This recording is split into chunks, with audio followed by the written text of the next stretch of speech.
Is it possible that Kapanen pushes out Dvorak or Evans? Could Oliver Kapanen become a surprise roster challenger for the Montreal Canadiens, potentially overtaking Christian Dvorak or Jake Evans? Let's dive in. First off, while Patrik Laine may have been the most talked about Finn among Canadian supporters recently, it was Oliver Kapanen who stood out as the top Finnish player on the ice for the Habs. In fact, he may have been the best player overall for Montreal in that game. Yes, Hutson earned the first star, and deservedly so. His puck control, lateral movements, and dynamic feints, like the one that left Anthony Richards stumbling at the Flyers' blue line, were a joy to watch. Hutson continues to electrify with his skill, but when it came to overall efficiency, Kapanen quietly surpassed him in this game. I've said it before, and I'll say it again.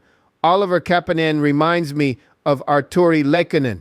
His constant involvement in plays, relentless forecheck, and his knack for making an impact every time he's on the ice are qualities that earned Laine recognition across the NHL and eventually led to Joe Sakic and the Avalanche acquiring him for their Stanley Cup run.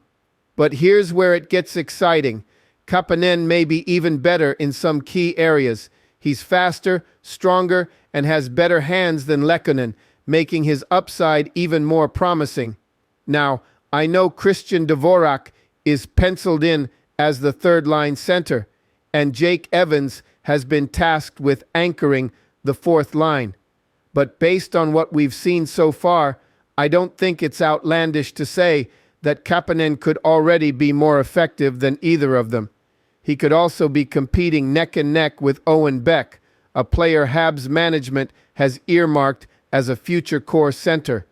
Not bad for a guy who was selected near the end of the second round in 2021, a player many, including Martin St. Louis, had relatively low expectations for at the time. Yet, here we are, and Kapanen has emerged as a serious contender. His teammate Alex Barré-Boulet, who lined up alongside Kapanen, echoed similar praise. He adapts quickly. I thought he was really good. Without being the biggest, he wins a lot of battles and is physically strong. He won several face-offs, even against Flyers veterans, and his vision and calmness with the puck are impressive. He plays well in both directions, and you can see he's a talented player. Kapanen's effectiveness on both ends of the ice, his defensive awareness, and his work on the penalty kill make him a multi-dimensional asset. His ability to win face-offs and consistently engage physically sets him apart. While earning a roster spot will be no easy task for Kapanen, he's doing everything right to convince Canadiens management that he deserves a longer look. If he doesn't crack the lineup, he'll return to Sweden and play for Timrå IK, where his father is the coach. But based on his performance, especially on Monday night, where he was arguably the best player on the ice, the Canadiens may have no choice but to give him more opportunities to prove himself. Oliver Kapanen has flown under the radar for too long. His combination of speed, strength, vision, and a relentless work ethic could very well make him a valuable piece for the Canadiens moving forward. While Dvorak and Evans bring experience, Kapanen is showing that he may offer something even more dynamic. As the preseason progresses, don't be surprised if Kapanen forces a difficult decision for the coaching staff.